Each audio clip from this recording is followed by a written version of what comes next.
Alors, nous continuons l'exploration de ce projet avec le groupe de ICT. Donc, on était s'arrêté sur l'exécution du conteneur Docker. Donc, le conteneur Docker s'est lancé. Donc, là, on a la base de données qui s'est lancée et l'API qui s'est lancée. Donc, pour cette partie 2-ci, on va commencer déjà par voir comment accéder au conteneur Docker. Donc, ici, il manque quelque chose. Comment on accède à l'interface. Donc, ce n'est pas précisé dans le fichier README. Ok, donc voilà plutôt, c'est là. On lance l'API comme ça. Donc, localhost API/doc. Donc, je vais ouvrir ça dans mon navigateur. Voilà. Et là, on a accès à l'API qui est bien documenté avec les users, le modèle des utilisateurs, le modèle des véhicules, avec tous les éléments du schéma, le schéma du register, le schéma du login, le schéma de update et ainsi de suite. Donc, l'API passe plutôt bien. Donc, on va tester un peu si on peut récupérer toute la liste des véhicules. On fait un try. Voilà, on me dit internal server error. Pourquoi? Mhm. Peut-être sûrement parce que je n'ai pas un token. S'il y a un token pour récupérer l'API. Donc, si on récupère un peu les utilisateurs, toujours, forcément, peut-être parce qu'on a besoin d'un token pour récupérer cela. Donc, attendons, ce qu'on va faire, c'est plutôt on va créer un utilisateur rapidement. Connexion, we try it, et on crée, ici c'est login. Est-ce qu'il existe déjà? Non, donc on va plutôt créer un utilisateur et voir si on peut utiliser son token. Donc, pour créer un utilisateur, c'est la route register. Oui, username et password tout simplement. Ok, on va exécuter ça. Voilà, accès refusé au port. Euh, alors, le API ne passe pas, je ne sais pas pourquoi. Donc, normalement, ça devrait afficher. Hmm, je vais un peu log le conteneur Docker pour voir ce qu'il y a, les résultats de ce qui se passe à l'intérieur au niveau des logs. Donc ici, delete user exist. Donc il y a un problème au niveau de l'exécution des conteneurs là. Access denied to 172.24.03. Donc je sais pas pourquoi ça ne passe pas le API. Mhm. Est-ce qu'il faut d'abord seed les données? Ils n'ont pas de seed. Parce que normalement, quand tu lances le conteneur, tout doit plutôt bien marcher. Le script DB sera automatiquement exécuté à la première initialisation du conteneur. Ah oui, ça veut dire qu'ils ont des données ils ont des données dans la base de données. Donc, normalement, ça devrait passer. OK, donc, ça, c'est ce qui était pour la documentation Swagger. Donc, je n'ai pas vraiment de souci par rapport à ça. Si une requête ne passe pas, forcément, il y a un problème qu'on peut résoudre. Mais nous, on va se concentrer maintenant sur les tests. Maintenant que le API Swagger est démarré, ici, on va essayer d'exécuter les tests qu'ils ont mis en place. Bon, ça, c'est pour lancer les sites manuellement. npm run test-unit. Donc, on va se positionner là. On va cliquer. On va faire npm run test 2.unit. Donc, je vais exécuter les tests là. On dit les tests sont not found. Pourquoi? Euh, c'est pas l'ancien npm run test unit vmv test unit. Ça ne run pas les tests. Pourquoi? Si je fais un ls, ls-la, donc le dossier test, il est où? Apparemment, c'est le dossier test. Et donc, si je fais ls de test, donc voilà, il y a unit, non? Pourquoi ça ne run pas les tests? Donc, si je reviens même dans le fichier package.json, donc là, il y a les tests, test-unit. vtest run test unit. Voilà, normalement, ça doit run les tests qui sont dans unit. Ok, donc je vais peut-être installer d'abord les dépendances. Vu que je n'ai pas installé les éléments, on va faire node nvm use 22, npm install. On installe les dépendances du projet. Vu qu'on lance les tests pas dans un conteneur Docker, il faut installer les dépendances. Donc là, on va exécuter l'installation des dépendances tout doucement. Donc on va maintenant run npm run test 2. On va exécuter les tests unitaires à part. Voilà, propre. Donc les tests unitaires sont plutôt passés. deux cas de test, 12 tests passés, super, propre, voilà. Donc, on va exécuter les tests d'intégration, npm run test integration. Alors, donc, on va voir si ça prend plus de temps. Alors, forcément, ça ne passe pas parce qu'il n'y a pas de connexion à la base de données. Donc, les tests d'intégration là ne passent pas parce que la base de données n'est pas connectée. Je n'ai pas MySQL dans ma BD. Qu'est-ce qu'on aurait pu faire? On aurait pu setup MySQL avec le BD pour pouvoir faire les tests d'intégration là.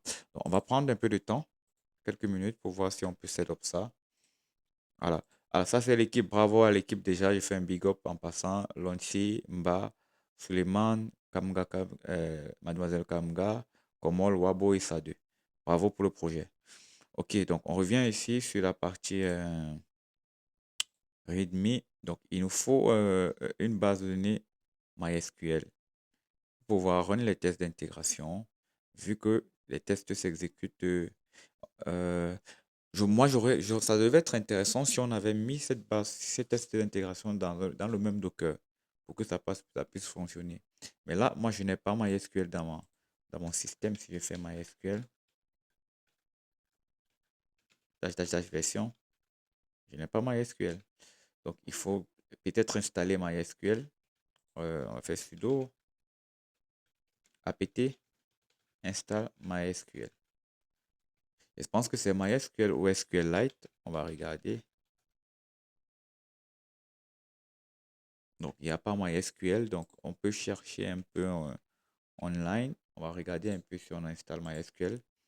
Install MySQL. Ubuntu. Donc, on va regarder sur DigitalOcean. Voir ce que DigitalOcean propose.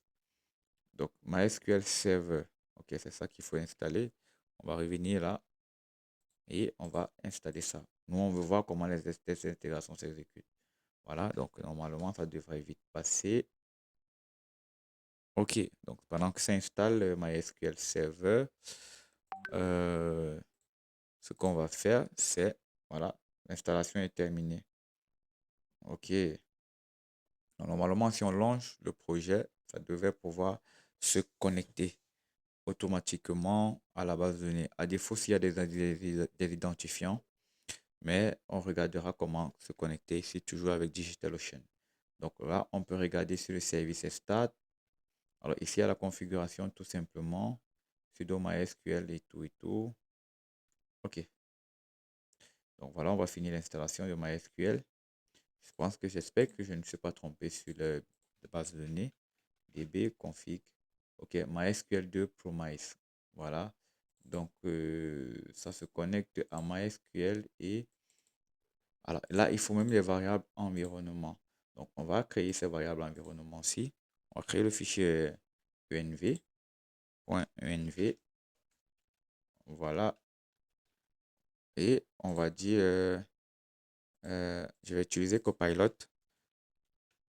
Je vais utiliser GitHub Copilot là. Add MySQL variable connection. Voilà, on va prendre ça. Donc voilà ce qu'il m'a proposé. Il m'a proposé dbhost. dbhost. On va dire ici que c'est dbhost à ce niveau-ci. db, ok, dbhost, oui. On va dire dbuser, dbuser, dbuser. On va dire, bon, on va prendre ça, dbpassword, oui. dbname, oui. dbuser, le port. Donc ici, ils ont quel port? Bon, là, on n'a pas le port, on aura ce user, le password, la base de données. Donc, on va enlever le port. Donc, le dbhost, dbname, dbuser, dbpassword. Donc, voilà. Alors, regardons. MySQL a fini d'être installé. Normalement, si je fais MySQL, donc on va regarder la commande line que DigitalOcean nous propose. -user-p. Donc, on va faire -user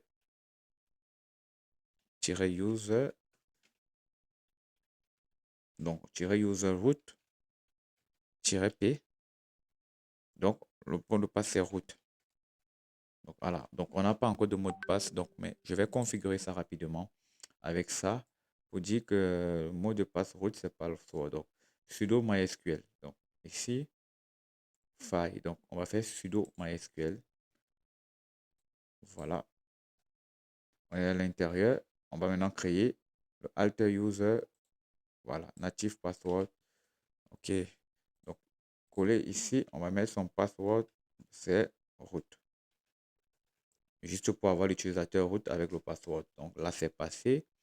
Et maintenant, on exit. OK. On va exit. Et si on fait maintenant cette commande ici, on met root, ça passe. Super. Donc, je vais pouvoir mettre ici. Alors, je vais créer une base de données Propalize, create, database. Alors, ils avaient quoi comme base de données? Comme base de données ici, ils avaient Propalize. Oh, super les amis. Donc, on va prendre ça et on va faire un Propalize. Propalize. Voilà. Donc, si Propalize est créé, c'est bon à ce niveau-ci. Et je vais essayer un peu de stop Docker et essayer de run ça en ligne de commande si ça passe. Donc, pour ce qui est de Docker ici, on va stop tout simplement. Voilà, on va stop la BD et tout, vu qu'on a déjà l'instance. Nous, on veut pouvoir faire les tests d'intégration. Donc là, comme c'est stop, première des choses ici, je vais exit aussi et je vais clear. Donc, lorsque je clear, je vais faire npm run dev. Donc, c'est npm start ou run dev. Je vais regarder dans le package.json. Donc, c'est le start. OK, npm start. Voilà. Donc, on va exécuter. OK, donc ça s'est connecté à la base de données, donc ça va, c'est bon. Ça veut dire que si on lance les tests unitaires, normalement, ça devrait passer. Donc, est-ce que je vais essayer de seed? Bon, j'ai pas besoin de seed, donc on va relancer cette intégration npm run test integration. Voilà. Alors, donc, normalement, il me refuse toujours la connexion à la base de données dans le site. Non, mais non. Ici, ça passe maintenant, sauf que les tests d'intégration ne passent pas pour... c'est pour quelle raison? Hmm, ça n'arrive pas à load. You cannot find user import. You cannot find user access denied. Ah, ok. Euh, ici, hmm, les tests ont totalement échoué. Pourquoi?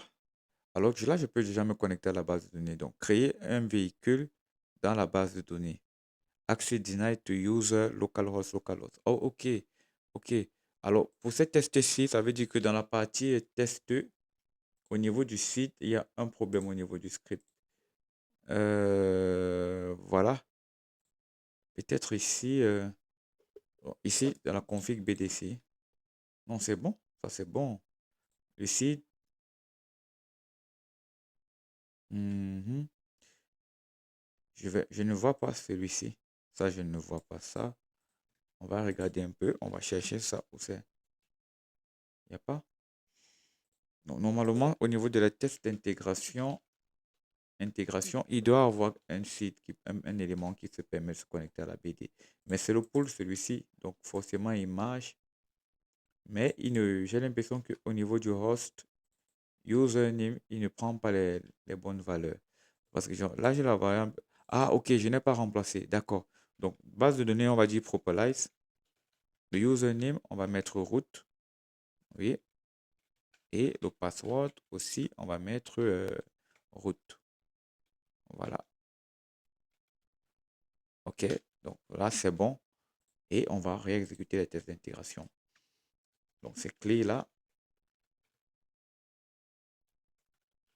Et on les lance. Alors, si on les lance, donc ça a mis faille encore. Alors là, il arrive déjà à se connecter à la base de données, mais il n'arrive pas à exécuter utilisateur It's not a function. Là, on se connecte déjà à la base de données, mais le test échoue toujours. Pourquoi?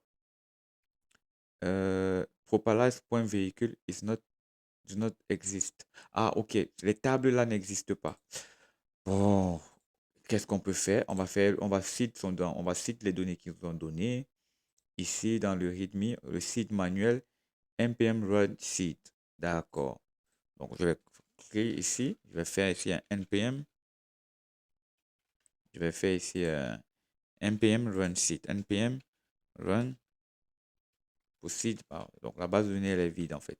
On va seed ça. Alors, quand on seed, ça refuse. Propalize véhicule don't exist. Mais j'ai pris la bonne base de données, non? Script de seed. Ok, donc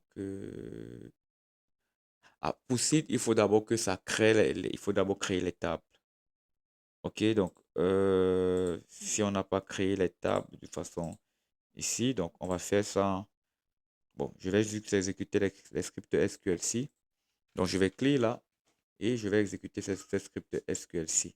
Donc pour exécuter ce SQLC, on va faire un use, on va faire MySQL. On fait MySQL-user root-p. Ok, donc on va entrer le mot de passe qui est root et on va faire un use propalize.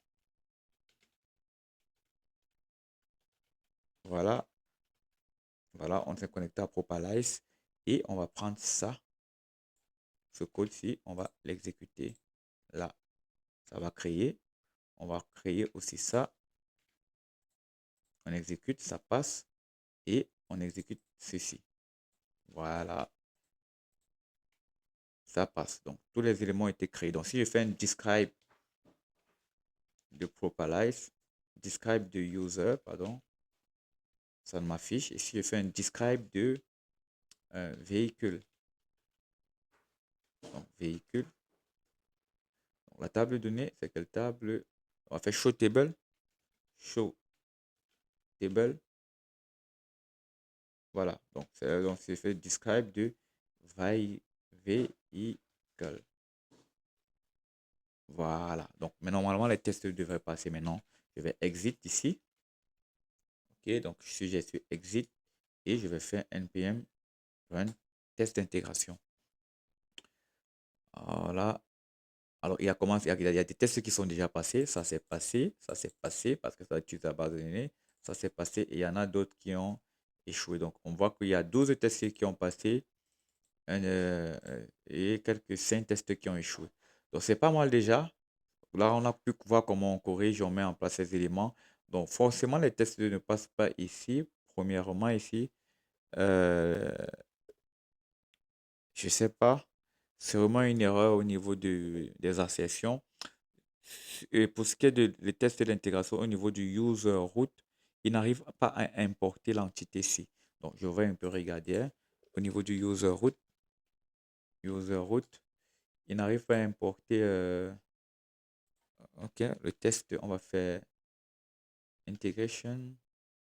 On va venir là, on va prendre SRC, on va prendre les tests, intégration, user root. Donc ça, ok, donc ça là, il n'est même pas utilisé, donc je vais le retirer. Voilà. Déjà, on va réexécuter nos tests. Donc l'import avait échoué. Donc ici aussi, alors ici, au niveau du user root, certains éléments, la route put passe, la route delete passe, mais la route post ne passe pas. Pourquoi? Alors, la route post ne passe pas. Pourquoi? Parce que créer user is not a function. Donc, ça veut dire que l'import au niveau de ce test-ci ne passe pas. Donc, c'est quel fichier? Hein? Integration, user repository integration. User repository integration, ligne 19. Ligne 19. Cette fonction-ci n'est pas, user create n'est pas une fonction. Donc, ok. Donc, les imports, s'ils ne sont pas bons. Donc, on va faire un peu vérifier si ça importe. Hein.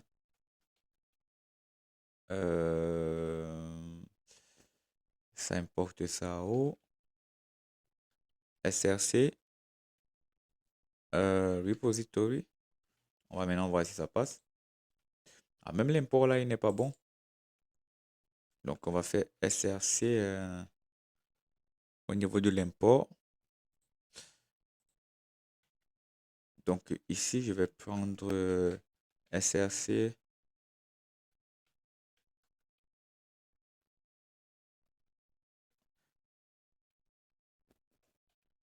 src slash repository slash user repository. OK. Donc, alors, est-ce que dans le user repository ici, il y a un export? Donc, ça ne peut même pas exporter. C'est normal que ça ne peut pas exporter vu que le module, ça ne porte pas la fonction. On ne peut pas déstructurer ça. C'est pour ça que le test il ne passe pas ici. Donc, s'il faut corriger ça, c'est plutôt... on corrige, hein. S'il faut corriger ça, c'est ici. C'est plutôt faire ceci. Importer à ce niveau le user repository, tout simplement. Et ici, à créer, c'est fait user. Donc, user repository, on va juste essayer de corriger. Point. Donc, alors, ça ne peut même pas, ça ne peut pas marcher. Ah, je comprends pourquoi ça ne peut pas marcher. C'est une classe avec des méthodes statiques. Ah oui, ça passe. Ça passe. C'est une classe avec des méthodes statiques. Ça passe. Donc, ça va faire user. Point. Mais comment ils n'ont pas vu l'erreur là? Moi, je suis étonné. User repository. Point. Create. Comment ils n'ont pas vu ces méthodes? Donc, voilà. Alors, ici aussi, tout ce qui est utilisation des méthodes là, il faut mettre user repository. Si je fais ainsi aussi ici, user repository .get by id. Donc, est-ce qu'il y a d'abord le get by id ici? Il y a il y a find by name, il n'y a pas get by id. Alors, c'est normal que ça ne passe pas. Après, donc, moi je suis étonné comment ils ont fait le PO, ce n'est pas passé. Donc, on va juste commenter ceci et rester avec ce qu'on a utilisé pour voir si ça passe. Et on passera au test de end-to-end. Donc, je vais cliquer là. Donc, lorsque j'ai fini de cliquer à ce niveau, ce que je vais faire ici, je vais faire un clic, je vais faire npm run test 2.integration. Je vais exécuter. Voilà. Alors, lorsque j'exécute, on voit que maintenant, ça a créé un véhicule dans la base de données dont ils n'ont pas fait l'extension. Et il y a des tests qui sont plutôt passés. Donc, pour ce qui est ici, on a 14 tests passés, 5 qui ont échoué et 3 tests fight avec un test qui est complètement passé. Donc, c'est pas mal. Donc, on va essayer de run les tests end-to-end, npm run test end-to-end. Voilà. Donc, on leur lance les tests end-to-end. Il va essayer de run les tests end-to-end en lançant un navigateur Chromium. Donc, on va attendre. Ça prend un peu de temps pour le lancer.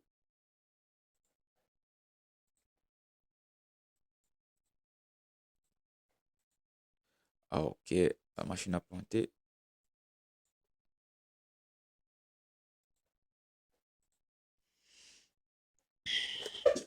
Ok, donc ça plante, ça a un peu planté là. Donc, on va attendre que ça exécute les tests d'intégration.